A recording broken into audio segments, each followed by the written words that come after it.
दादाजी जब मरे, कितने दिन तक रोए? अब आती है याद कि नहीं आपके दादाजी की? कोई याद नहीं आती, सब मस्त हैं। जैसे आप अपने दादाजी को भूल गए, ऐसे हमारे बच्चे भी हमें एक दिन, कुछ नहीं बचेगा, सब खत्म। सास जब मरती है तो सबसे ज्यादा बहू रोती है। सास के मरने पर सबसे ज्यादा कौन रोता है? बहू। और बहू भी ऐसी जगह पर बैठती बिल्कुल फ्रंट में, ताकि आने वाले रिश्तेदारों की नजर पहले बहू पर पड़े, ताकि लोग समझे बहू बहुत रो रही है, सास से बहुत प्रेम करती रही होगी। और कई बार तो बहुएं ना बड़ा नाटक करती हैं, बेहोश हो जाती हैं, रोती रोती गिर जाती हैं, फिर पानी वानी छिड़को, फिर होश आया, फिर रोना चालू। ये वही बहू है जो सास को गिलास भर पानी नहीं पिलाया। ये वही बहू है, जब तक सास जिंदा थी अलग बना के खाती थी सास बूढ़े शरीर से, बुढ़ापा था फिर भी अलग बनाकर खाती थी। बहू कभी पूछने नहीं गई कि माँ जी आपने भोजन किया, आज दीपावली है, आज चलो हम खीर खिलाती हैं, आज आज आज आज नवरात्रि है, आज आइए भोजन। ना त्योहारों में पूछने गई, ना एक रोटी को पूछा। सास अलग बना के खाती बेचारी, पानी को नहीं पूछा, एक रोटी तक नहीं खिलाई बहू ने प्यार से। और वही सास मरती है तो बहू सबसे आगे बैठ के रोती है। बताइए, ऐसी नाटकबाज बहुएं भी हैं कि नहीं? सारी नहीं है, सब ऐसी नहीं हो सकती, लेकिन बहुत है, 95% ऐसी ही है। आज शादी के बाद अधिकांश बेटा बहू अपने माँ बाप को छोड़कर चले जाते हैं। सास मरती है तो ही शकल दिखाने आते हैं। पता नहीं ऐसा क्यों होता है। हक तो कहते हैं माँ भगवान होती है। घरों में कुत्ते पाल लिए महंगे महंगे और माँ को वृद्धाश्रम में छोड़ आए। कैसा न्याय है आपका? कुत्ते पाले जाते हैं पर माँ को 2 वक्त की रोटी नहीं दी जा सकती, नहीं दी जाती। कैसे बेटे हैं देख लो। कुत्तों की परवरिश करते हैं पर माँ की सेवा नहीं होती, देख लीजिए। एक घटना घट गई। एक बूढ़े माता पिता थे, उनका एक ही बेटा था। अमेरिका में उनका काम जम गया, बड़ा पढ़ा लिखा बेटा था। अमेरिका के कोई बड़ी कंपनी में काम करने लगा। माँ बाप कहते बेटा इंडिया में रहो, भारत में रहो, यहीं हमारे पास रहो, अमेरिका में मत रहो बेटा, उतने दूर हम तुमसे कैसे मिलेंगे। माँ आप भी वहीं चलो। बेटा अपनी माँ को और अपने पिता को अमेरिका ले गया, वहां रखा। लेकिन माँ और पिता, अमेरिका का कल्चर जमा नहीं, बेटा हम अपने भारत को नहीं छोड़ सकते, वहीं मरेंगे बेटा। माँ बाप आ गए। एक बार माँ बीमार पड़ी। माँ ऐसी बीमार पड़ी, लकवा लग गया माँ को, पूरा शरीर शून्य पड़ गया, आधा अंग शून्य पड़ गया।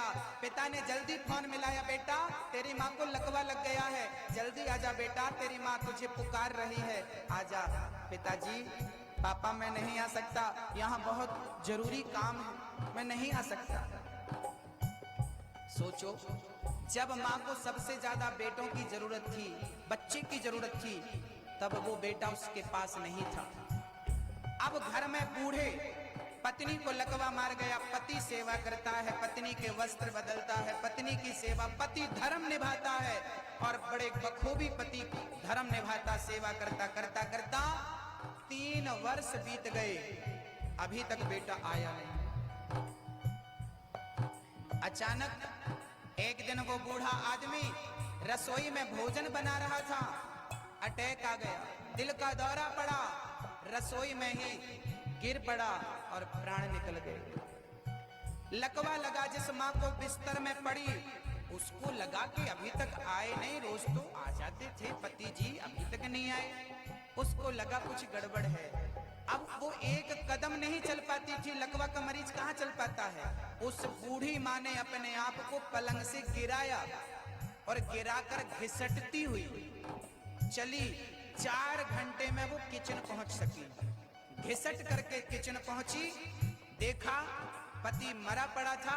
हिलाया डुलाया, उसकी आवाज तो थी नहीं, हिलाया डुलाया नहीं, जागा, समझ गई, शरीर पूरा हो गया। घिसटती घिसटती फोन के पास गई। फोन के पास जाकर जैसे तैसे नंबर मिलाया, घंटी गई, पहली घंटी गई, किसी ने नहीं उठाया। दूसरी घंटी गई, दूसरी बैल गई, किसी ने नहीं। तीसरी बैल गई, अब उसने चौथी बैल दी ही नहीं। और जानते हो जब उसने घंटी मारी तो किसे मारी? किसे मारी? अपने बेटे को नहीं लगाया था फोन, अपने बेटे को नहीं लगाया था, पास में रहने वाले अपने अच्छे पड़ोसी को फोन लगाया था। पड़ोसी ने देखा कि मेरे मोबाइल में किसी की 3 मिस कॉल पड़ी है, देखा तो अरे ये तो हमारे फलाने साहब की है, कुछ गड़बड़ है इनके घर में, तो परेशानियां हैं।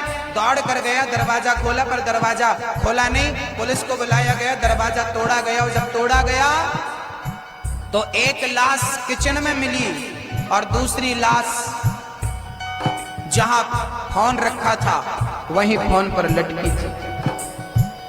उस माँ को भी दिल का दौरा पड़ा, वो भी मर चुकी थी। पर मरते मरते उसने अपने बेटे को फोन नहीं लगाया, क्योंकि पता था कि बेटे को आना होता तो इन्हें 3 सालों में आ गया होता। अब तो पड़ोसी ही हमारे अंतिम संस्कार करेंगे। चिता बनाई, अर्थी बनाई गई, 2 अर्थियां तैयार भई। उस बूढ़े बाप को, उस बूढ़ी माँ को कंधा देने के लिए सब थे, लेकिन खुद का बेटा नहीं था। इतना भी धन मत कमा लेना मेरे भाई कि अपने माँ बाप को अंत समय पानी ना दे पाओ, माँ बाप की सेवा ना कर पाओ, उन्हें कंधा ना दे पाओ। धिक्कार है ऐसे बेटों को, और धिक्कार है तुम्हारे ऐसे धन दौलत को। माँ से बढ़कर पूजा नहीं है, माँ से बड़ी कोई सेवा नहीं है, माँ से बड़ा कोई धन नहीं है। क्या कहें, जिंदा थे 1000 लोग मिलते थे, ये फूल की ये पुष्प ले लो। जिंदा थे, प्यार के 2 शब्द नहीं थे बोलने के लिए, और मर गए तो आंसू बहा रहे हैं। जिंदा थे तो एक फूल नहीं दिया, मर गए पुष्पों की माला पहना रहे हैं। जिंदा थे, एक कपड़ा नहीं दिया, मर गए तो शॉल उड़ा रहे हैं। जिंदा थे, बेटे ने पानी नहीं पिलाया, मर गए तो सर तोड़ करके, फोड़ करके, कपाल मोचन करके घी पिला रहा है। अरे भाई, जिंदा थी सास, बहू ने सीधे मुंह बात नहीं की, मर गई सास, रोने बैठ गई। क्यों रोती हो, क्यों नाटक करती हो, क्यों ढोंग रचाती हो? कहते हैं बाबा लोग ढोंगी हैं, अरे आपसे कम ढोंगी।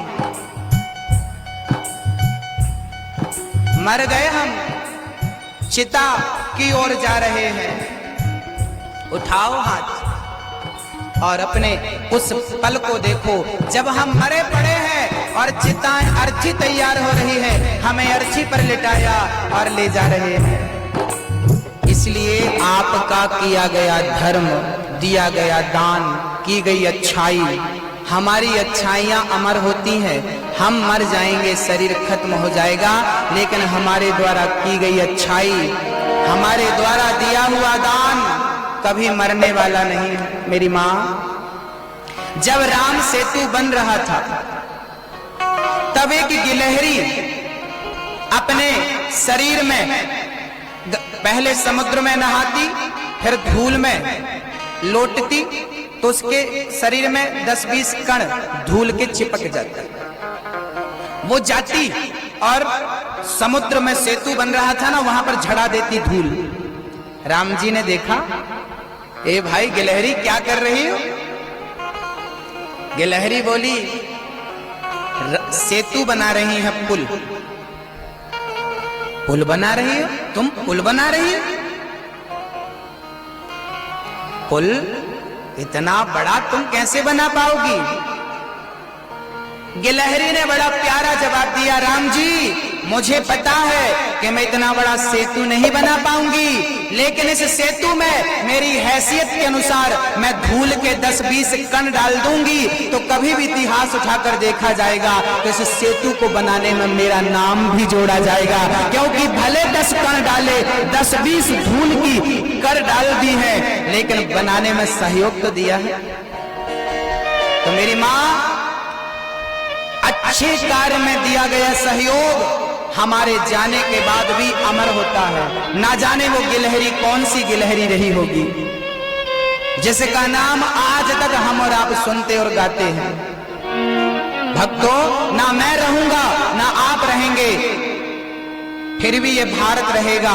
जब तक ये भारत रहेगा तब तक हरिश्चंद्र जैसे दानियों को लोग याद करते रहेंगे, रंती देव, शिवी और दधीची जैसे दानियों को याद करते रहेंगे, झांसी की रानी और विवेकानंद जैसे महापुरुष को, तुलसीदास, कबीरदास, सूरदास जैसे अनंत भक्तों को ये भारत याद करता रहेगा।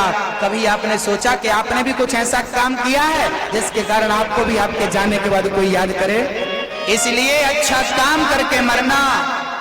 बेटियों का विवाह, उस बच्चे का ज्ञान श्री राजा ने सुना, उनके अंदर वैराग्य हो गया, वही वृत्तासुर के रूप में जन्मे हैं। आज इंद्र के हाथों मृत्यु ही मुक्ति हो गई।